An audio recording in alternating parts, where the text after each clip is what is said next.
Welcome back. Once again, I'm Dr. Bradley Nelson, author of The Emotion Code, How to Release Your Trapped Emotions for Abundant Health, Love, and Happiness. In this video, I want to share with you some key concepts that will help you understand why the Emotion Code works and how it's possible that we can find out if you have trapped emotions. I can't tell you how excited I am to share this information with you because I know that it can change your life as it has changed the lives of thousands of others around the world. In the last video, we talked about energy and how your body is actually made of nothing but pure energy. Your mind can be divided into two separate parts. You have a conscious mind and a subconscious mind. The conscious mind is where you live. It's the part of you that is listening to me right now and watching this video. We tend to think that our conscious minds are pretty smart. But the reality is that our conscious minds are not very good, really, at storing information. For example, when was the last time you lost your keys? Maybe this morning. When was the last time you lost your car in a parking lot? It was about a week ago for me. Let me ask you another question. Can you remember what you had for dinner last Thursday? As you can see, the conscious mind isn't really very good at remembering things. On the other hand, your subconscious mind is believed to be a holographic computer. It's remembering and archiving everything that you've ever done, every moment you've ever lived, every face you've ever seen in a crowd, every split second of your life, everything you've ever eaten or tasted or touched or smelled. It's all archived in that subconscious holographic computer within you. How do we know this? Well, when doctors perform brain surgery, their patients are almost always awake during that surgery. Now that might sound strange, but it's true. Imagine having the top of your head removed and being awake. But the brain doesn't feel any pain, so although this might sound painful, it's actually not. And during surgery, the surgeon will touch certain parts of the brain to see what the patient feels. That helps him to figure out where he is on the brain. For example, if the surgeon touches the brain in a certain spot, the patient might feel tingling in their foot or in their finger and so on. In this way, the surgeon can more accurately perform the surgery. However, under certain circumstances, a surgeon will touch the brain in a certain spot and a vivid memory might surface for that patient. Suddenly the patient has a memory return to them of Thanksgiving dinner from 30 years ago. They can smell the turkey and the dressing and there's Uncle Bob who's been dead for 20 years and they relive that memory. If the surgeon touches that same exact spot again, that same memory will return. And by the way, these memories that are documented to return to the patient in this way are memories that would not normally be remembered. In other words, these are memories that were thought to be lost to the patient, and yet they suddenly are capable of being retrieved. So we know that these memories are stored in the subconscious mind. Now, the subconscious mind is really a lot like a computer. And I happen to know quite a bit about computers. I was a computer programmer all through the 1980s. When I went through chiropractic college, I can remember my instructor saying to me things like, "The brain is the most amazing, most sophisticated computer in the known universe." And I can remember sitting there and thinking, the brain is a computer.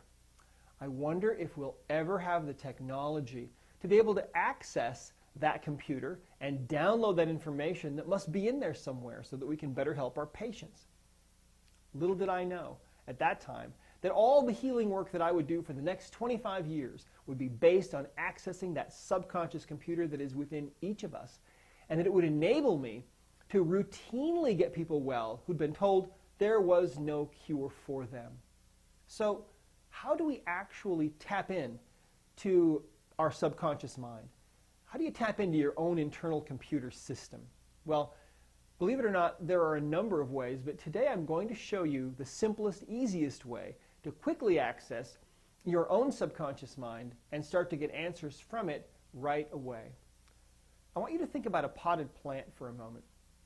Did you know that it's a proven fact that if you put a speaker in front of a plant that is playing soothing, harmonious music, that the plant will actually grow towards the sound coming from that speaker? That's kind of amazing, isn't it? But did you also know that it's a proven fact that if that speaker is blaring harsh, loud, intense, negative sorts of music, that the plant will actually grow away from that speaker? Did you know that the roots themselves will bend away from the uncomfortable music that's coming out of that speaker? Isn't that interesting? Well, you see, plants are intelligent on some level, and they can respond to positive or negative input. Well, your body is capable of responding to positive or negative input in a very automatic way, just like a plant. In fact, your body will tend to sway forward if you're holding thoughts of truth or positivity or congruency. By the same token, your body will tend to sway backward if you're holding thoughts of negativity or falsehood or incongruency. We use this amazing innate ability of the human body as a simple method of getting answers from the subconscious computer. We call this the sway test. So here's what I want you to do. Stand with your feet shoulder width apart so that you're comfortably balanced. Stand still. Drop your hands down by your sides. Close your eyes. Let all of your worries go. Relax your body completely. Empty your mind. Within a few seconds, you'll notice that it's actually not possible to stand perfectly still. Your body will continually shift its position very slightly in different directions as your muscles work to maintain your standing posture. You'll notice that these movements are very, very slight, and they're not under your conscious control. Now, when you make a positive, true, or congruent statement, your body should begin to sway noticeably forward, usually within less than 10 seconds. When you make an incongruent or untrue statement, your body should sway backwards within that same time frame. I believe this phenomenon occurs because of how you are used to perceiving the world around you. In spite of the fact that your environment surrounds you completely at all times, on all sides, you are used to only dealing with what is directly in front of you at any given time. When you drive a car, for example, when you walk, when you eat, when you work at your desk, you're constantly dealing with the world that's right in front of you, not the world that's behind you or to the sides of you. So when you make any kind of a statement, your body perceives that thought as if it were like anything else it has to deal with, like a file on your desk or food on your plate. It's something that's right in front of you.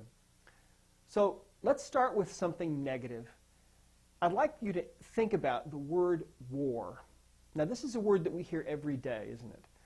What I'd like you to do for a moment, though, is as you're standing there relaxed, I'd like you to actually think about that word and what that word really means. As you're standing there with your eyes closed, focus on war. And for a moment, I'd like you to try to imagine what really goes on in war. If you had to explain what goes on in war to someone who had no idea what the word meant, what do you think you'd say? I want you to try to feel the feelings that are connected with this thought. Okay? War. Now, just as any organism will automatically move away from a poisonous or harmful substance, you should notice that as you're holding that thought of war, your body within about 10 seconds or less will begin to sway backward. It's very important that you don't try to force your body to sway either forward or backward. Simply allow your body to sway on its own. You are giving your subconscious mind its first opportunity to speak to you in this very direct way, and it must be done gently for the best result. Don't force it. It will become easier with practice. If you need to pause the video for a moment, go ahead and do so. Now let's shift to something that's much more positive. When you're ready, I'd like you to state the word gratitude. Keep this word in your mind and try to feel the feelings that are connected with this word, gratitude. Is there anything in your life that you're really grateful for? You can think about that thing, or maybe that person, and allow yourself to fill with that feeling of gratitude for whatever that is. In a few moments, you should notice your body swaying forward. Like a plant growing toward the light, your body will gently sway toward the positive energy of your thought of gratitude. The movement of your body toward your thoughts of gratitude may be more sudden and gradual in some cases, and it may actually surprise you. The vast majority of people are able to experience this fascinating phenomenon. Your subconscious mind actually has something to say. The wonderful and amazing thing about this is that you can tap into this ability, this innate ability of the human body, to find out if you have trapped emotions that are interfering with your life. All that information is in there. Now let's take a look at how the subconscious mind responds to true or false statements. I'd like you to state your name out loud, saying, "My name is blank," fill in the blank. If I were doing this for myself, I would say, "My name is Brad," and I would focus on that thought. If your name is Alex, for example, you could say, my name is Alex. Go ahead and say that. My name is whatever your name is. And now with your eyes closed and standing there, very relaxed, focus on that statement that you just made. That statement about what your name actually is. Your subconscious mind knows what is congruent or true. And when you make a true statement, if you hold that statement in your mind, you'll feel your body begin to gently sway forward because your body is drawn towards positivity, congruency, and truth, just like a plant is drawn towards the light or towards gentle, soothing music. Now let's try an untrue statement. If your name is Alex, for example, you might say, my name is Chris, or my name is Kim. Try that. I'll say, my name is Jim. I hold that thought in my mind, and it doesn't take long, and I start to sway backwards away from that. Okay? As long as you choose a name that's not your own, your subconscious mind will know that this statement is incongruent or untrue. And once you've made this statement, if you keep your mind clear of other thoughts, you should feel your body begin to sway backwards within a few seconds. This is because your body is not only repelled by negative thoughts such as hatred or war, but incongruency and falsehoods are also repulsive to the mind and body. And I believe that's because of who we are and where we came from. Make sure you keep your mind clear of other thoughts after making your statement. If your thoughts are wandering, it'll be difficult for your subconscious mind to determine exactly what it is you're after. What if, for example, you make a positive or true statement, but then you immediately begin thinking about the argument you had with your spouse last night?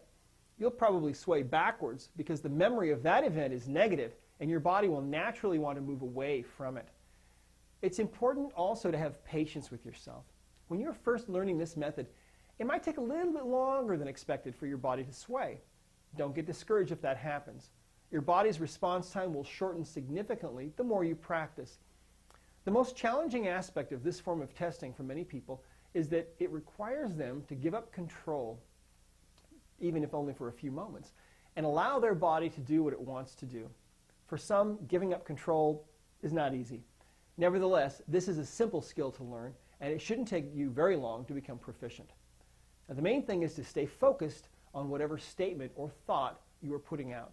Just keep your mind calm and allow your subconscious to communicate with you through the mechanism of your physical body. If for any reason you're not able to perform this test for some physical reason or other reason, don't worry. There are other testing methods that are taught very clearly in my book, The Emotion Code. This is just the simplest one for most people. As soon as you think you have the hang of it, you're ready to put the sway test to good use. Ask this question: do I have a trapped emotion? Focus your mind on that question. Do I have a trapped emotion?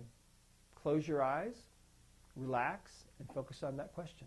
Do I have a trapped emotion? I'm swaying forward.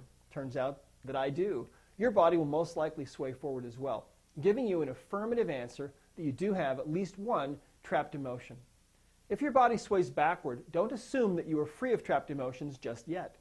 This may mean that your trapped emotions are buried a bit deeper and might take a little more effort to uncover, but it's not a problem. I will discuss how to find and release this type of trapped emotion later on.